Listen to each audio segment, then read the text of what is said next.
So we're going to talk about section 4.4, modeling and optimization. So optimization is always a tough one, I think, in calculus.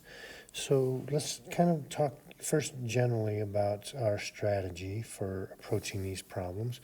So always, an optimization is always a max-min problem. That is, we're looking for an absolute maximum or an absolute minimum. So first, read through the problem carefully, make sure that we understand it. It's important, some people find it very useful to highlight certain parts of the problem to make sure they understand and recognize what is important information and to come back and use it when they actually go to working the problem. And to also make sure you know exactly what it is we're supposed to find. What is the question asking us to find? Secondly, make sure we develop a model. By that, it means we're trying to come up with some kind of a formula or equation or function that we're going to try to maximize or minimize. Sometimes that's going to involve drawing a picture, a graph, or something. Label things so that you know and somebody else that's reading your work knows what that's representing. Make sure you define a variable. What are we looking for? Is X standing for a length, a width, something else, a time? Write a function that we're going to try to maximize or minimize. So you have to somehow get a function of only one variable. Sometimes graphing the function will help, so graph it if that's appropriate. Determine a domain that makes sense. That's called a feasible domain.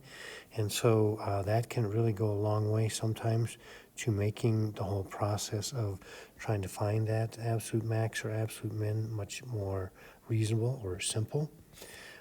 Look for critical points and endpoints, particularly if we have a closed interval domain. If not, then you're going to have to figure out how you're going to make an argument, justify that your answer is the absolute maximum or the absolute minimum.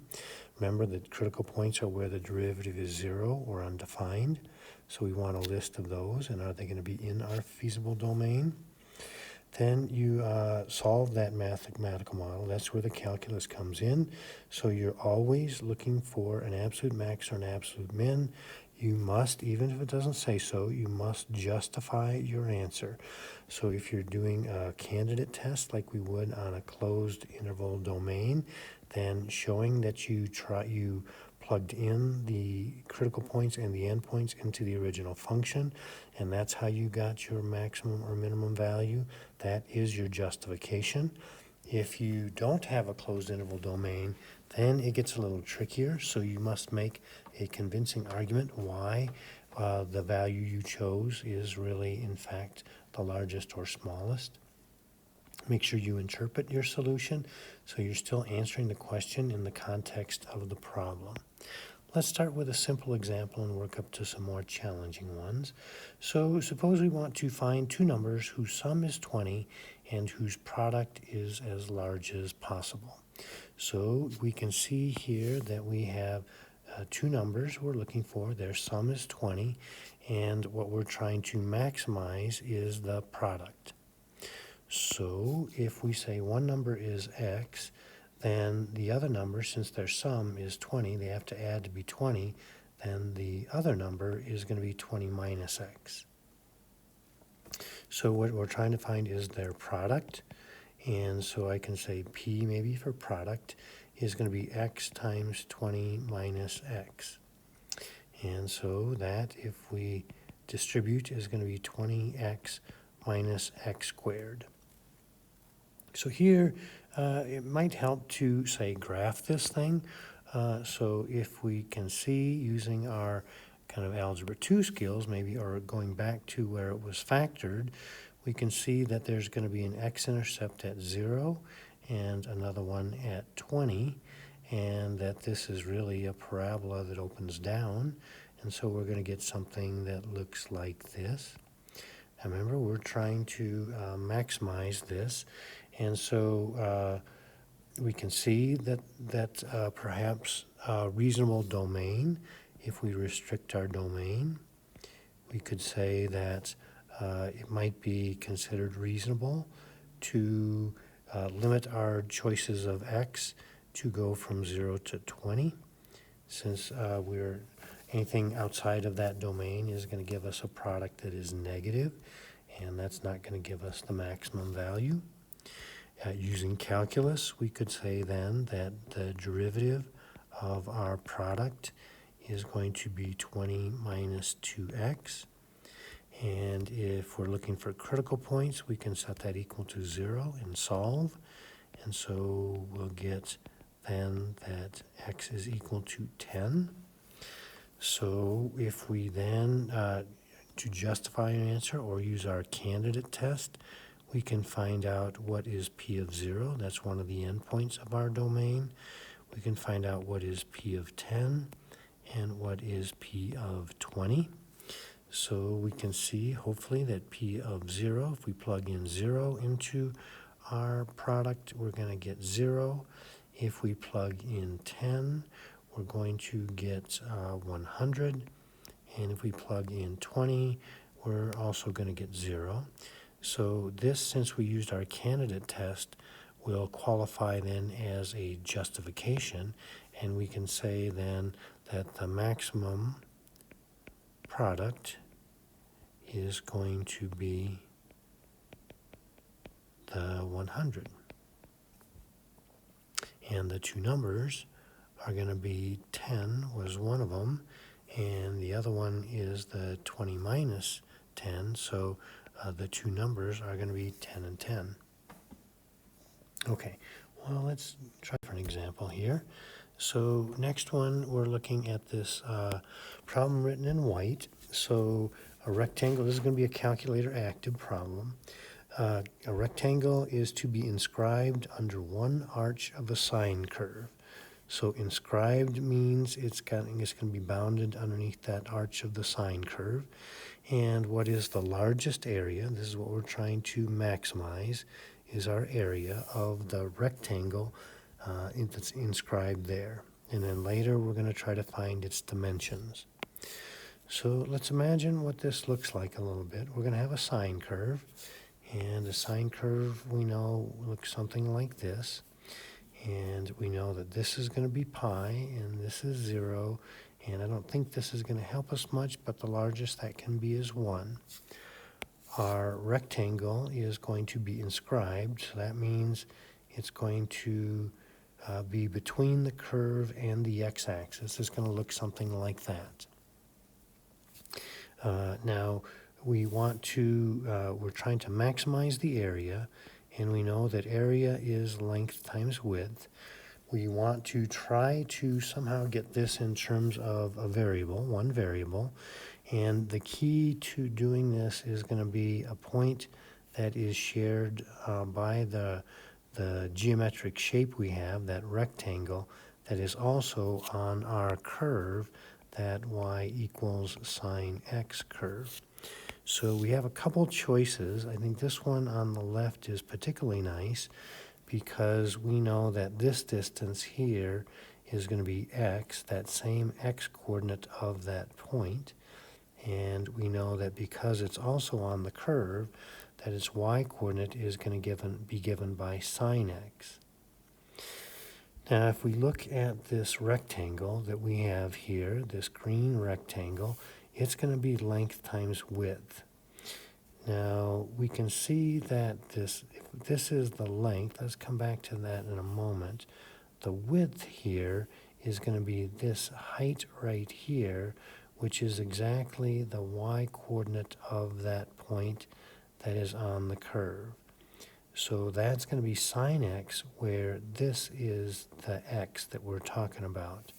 So that width or height, if you will, is going to be a sine x. Now the length, this distance across here, is a little trickier to get at. Notice that this distance is x. That's this distance between our one side of the rectangle and the y-axis. But by the symmetry of that sine curve, this is also going to be x. So that length is going to be pi minus the 2x. Does that make sense? So that's going to make our our area function, the area that's going to depend on just the variable x, is going to be pi minus 2x. So let me write that a little more clearly. It's going to be pi minus 2x times the sine of x. That is what we're trying to maximize. We're trying to find the largest area. So you can, if you like, distribute that. So that's going to be pi times sine x, and then that's going to be a minus 2x sine x. So what we want to do is find some critical points if there are any. So we're going to take our derivative of this area function, which is depending on x. So the derivative of pi times sine x is going to be pi cosine x. And the derivative of a minus 2x sine x is going to be a product rule derivative. So we have the first 2x times the derivative of the second plus the second sine x times the derivative of negative 2x, which is going to be a negative 2 sine x. This we want to set equal to 0. So at this point in time, this is going to become a calculator problem. So we're going to need to put that into our calculator and try to find where that is equal to 0. Remember, you can choose your x min and x max to go from 0 to pi, because that's going to be the boundaries of our curve, our domain. Or you could even, if you want, this would, I think, work. So if we choose 0 to pi, I believe we're going to get a couple of critical points. I'm going to pause it here and graph that myself and see what we get. So you do, in fact, get two different critical points between 0 and pi. Now, let's talk about this a little bit. One of them, so one of those critical points, one of those zeros in that derivative is going to be point, I believe, 710 rounded to 2 decimal places. The other one is going to be 1.721. Now, hold on there. Nope. Where did I put that? How about 2.431? 2.431. Now, you can certainly use these and plug them into our area formula, because what we want to do now is take the area at 0, the area at 0.710, and the area at 2.431, and the area at pi. So the left and right endpoints and the two critical points. Oops, I hit the wrong thing there. You might notice, if we're really clever, we can maybe save a little bit of work here. This 2.431, when you plug it into that pi minus 2x, 2 times 2.4 is going to be 4.8. That's going to end up being a negative number. And so when we plug it into our area formula, we're going to end up getting a negative number.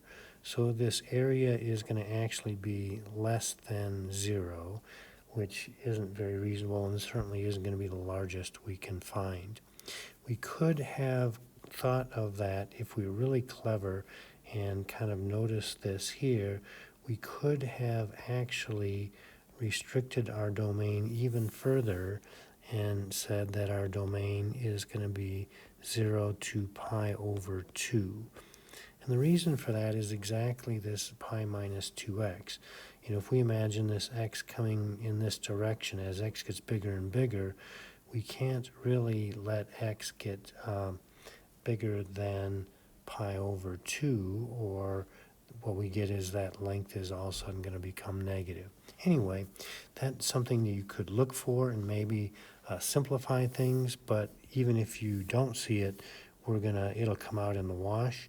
These are both going to be 0, and I believe when you plug in, don't use the rounded number, but the exact value, and then round your area, I think you're going to get an area of 1.122.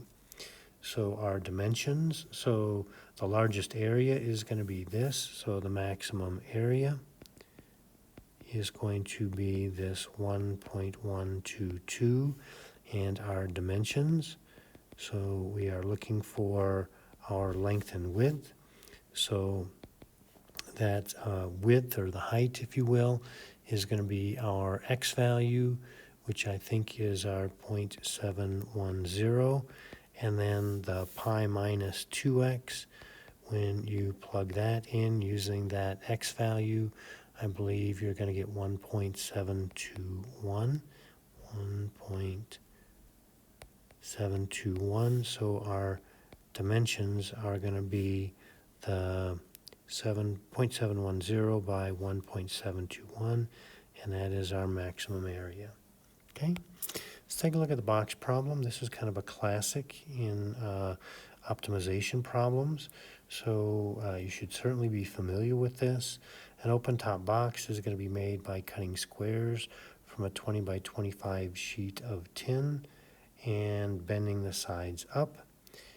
And then we want to know how large are the squares going to be, and to hold as much as possible, and then what is that largest volume as well. So we're going to cut, and that's not a very good box. Let me try that one more time, see if I can make it look more rectangular instead of whatever shape that was. So here's our rectangle. We're going to cut squares out of the corners, if you can imagine that, so that once we've done that, when we fold it up, what we're going to get is something that's going to look, see if I can draw this, something like this, a box that has no top to it.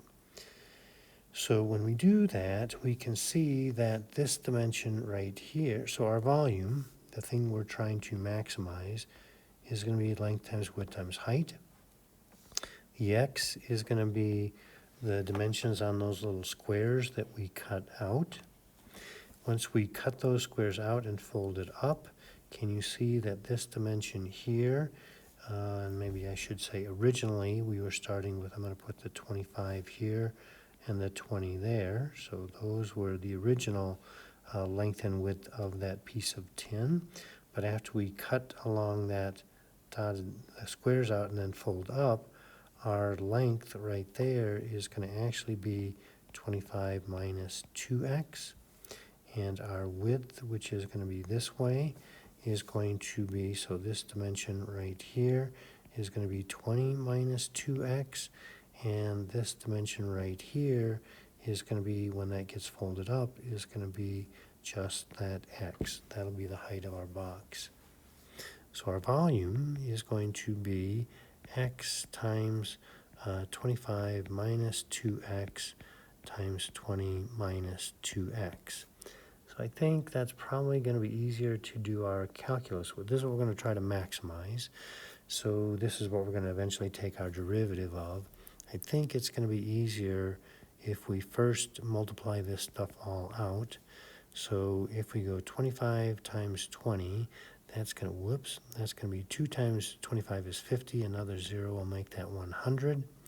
We're going to get a 25 times negative 2x is negative 50x. And then we're going to get another negative 40x. So I think that'll be a negative 90x. And then negative 2x times negative 2x is going to be a plus 4x squared.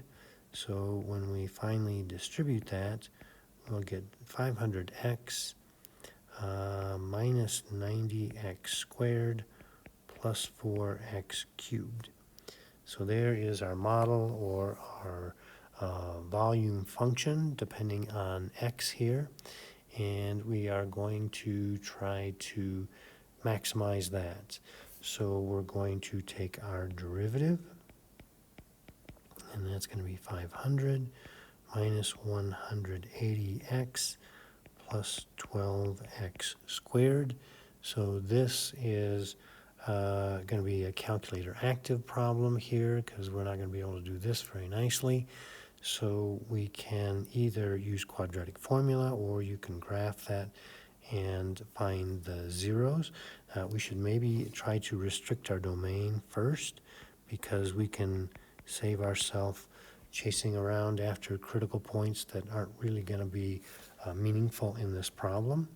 Since we have these dimensions that are x and 20 minus 2x and 25 minus 2x, each of these would have to be greater than 0, or you can, it's kind of a philosophical question, if you think that has to be greater than or equal to 0, or will you say, is it really reasonable to have 0? Let's go ahead and just say it's going to be strictly greater than. Whoops, here I am touching it with my left hand again. So from here, we're going to get that 2x is less than 20, or x is less than 10. And from this one, we're going to get that 2x is less than 25, or x is less than 12.5. And here we have x greater than 0. So what we need is to satisfy all of these at the same time. And so that means we need the most restrictive of those. So that is going to make our domain be 0 less than x less than 10.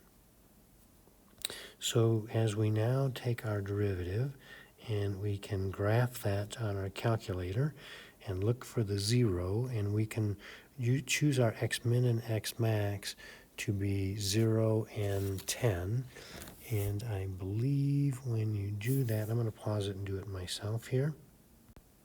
So what I'm getting is that our only critical point is going to be x equals 3.681. Now, I don't know if you noticed on there that, because it happened pretty fast, at least on mine, but it was going from positive to negative on that derivative graph.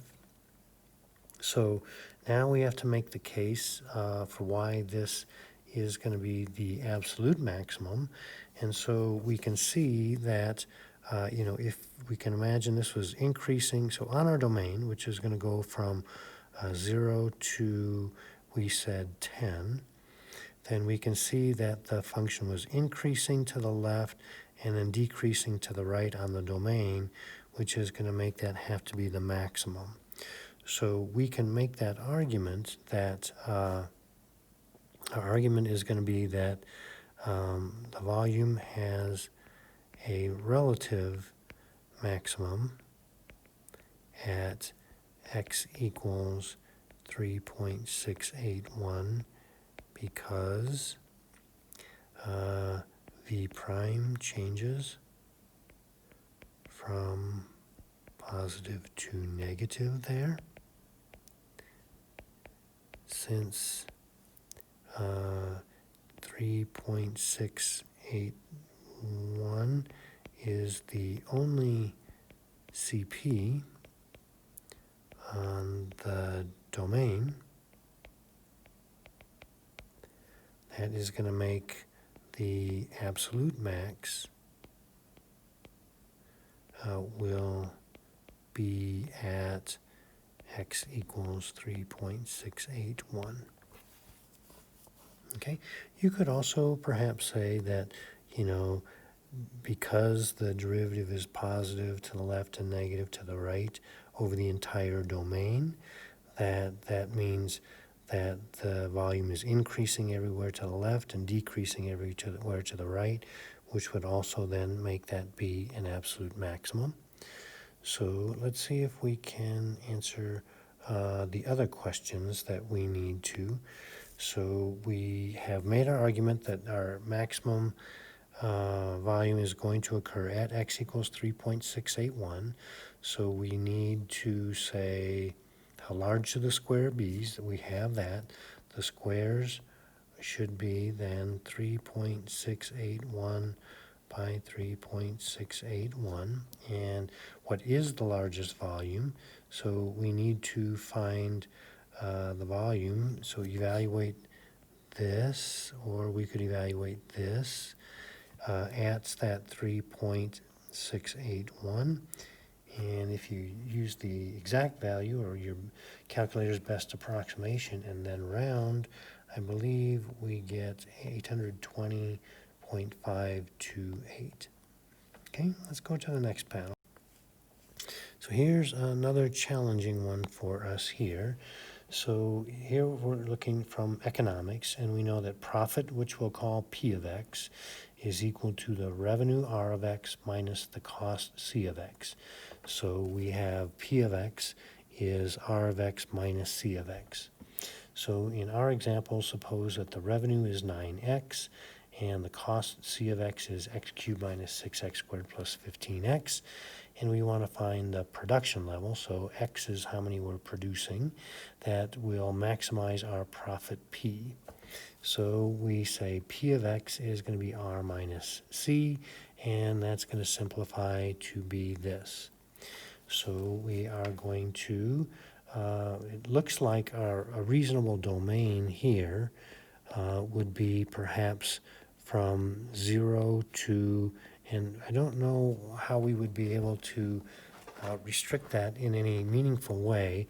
I don't think we can really have an infinite number of, we can produce an infinite number of whatever these things are, but I don't see anything from our equation or from anything else we have that would restrict that.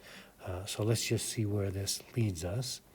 So we're going to take P prime of x, and so that's going to be a negative 6 plus 12x minus 3x squared. We want to set that equal to 0, and this is going to again be a calculator active problem here. So we're going to try to find our zeros, and this is a quadratic, and you can see it's going to open down, so you could use quadratic formula, but we can also graph it. That's what I would do, graph it and find out where it's equal to 0. So I'm getting 0.586 and also 3.414. Now here I think it's worth doing a number line here for our derivative. So here's our P prime, and here's 0.586, and there's going to be 3.414. Now when you look at that as you graph it, you're going to see that it came from the negative, and then it went positive, and then it went negative. So you might imagine now what this profit derivative here is looking like. We can see that it's telling us that our profit function, whatever that may be, because of this negative derivative here, it's going to be decreasing and then increasing and then decreasing again forever and ever. So it looks like that the places where this could have a maximum would be perhaps here, or depending on, what this looked like. I don't think we really want to produce a 0 amount, but conceivably maybe that could be a maximum value, in which case I guess it may not be worth our time to produce it, or maybe we can live with this one here.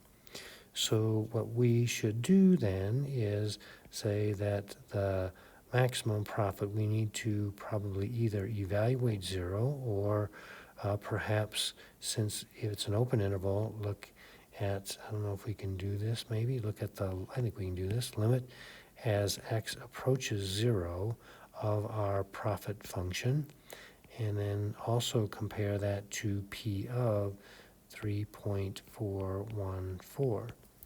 And if we want to be extra cautious, we could look at the limit as x approaches infinity of our profit function there. And this is kind of a modified version of our candidate test, since we have an open interval, since it looks like our domain is going to be 0 to infinity. So instead of plugging in the endpoints, we can take the limits as we approach those endpoints. We could also, if we want, to evaluate at P at 0.586, or we could make an argument that because our derivative goes from negative to positive there, that this would be a relative minimum, so it couldn't be a maximum, so it will not be the maximum value or even a relative maximum value. So looking at our profit function, which was again up here before we took the derivative, the limit as x approaches 0 means we're going to just plug in 0 for x, and that's going to be 0. That makes that easy enough. The limit as x goes to infinity, remember as x goes to a very large positive, the behavior is going to be determined by the highest power of x and its coefficient. So as we plug in bigger and bigger positive numbers, that is going to go to negative infinity, not the kind of profit we're trying to hope to get here, a negative infinite. I think we'll declare bankruptcy there. So we're hoping then that this P of 3.414 is going to be something that's a little more promising. And I believe when you plug that in, you get 9.657. 9.657. So of our choices, this is going to be the largest. So our maximum profit is going to be that 9.657. And we don't know really what that's measured in. Maybe that's in millions of dollars. Maybe that's in dollars. I don't know how lucrative this is going to turn out to be. But this is going to be our absolute maximum, and we're going to want to produce 3.414 of whatever it is those things are. All right, very good.